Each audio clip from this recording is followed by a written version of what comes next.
Құрметті аға әпкелер, бүгін өзіміздің күнтізбеміз бойынша 9 сәуір біздің ұлттық тіліміздің күнімен, мерекесімен шын жүректен құттықтаймын.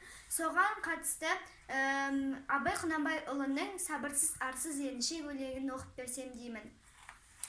Сабырсыз арсыз еріншек, көрсе қыздар жалмауыз, сорлы қазақ сол үшін алты баққан алауыз. Өзін өзі күндейді, жақынын жалғанмын дейді, ол арсыздық белгісі. Оятсынбай, ойланбай, қой дегенге тіле алмай, іс қылмай ма ол кісі.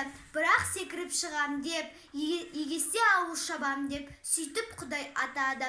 Бұл нең десе біреуге, жоқ нәрсені шатады.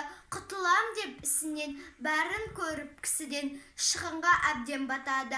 Бұл болмаса онысы, аударылып қонысы, арыстан дәм татады.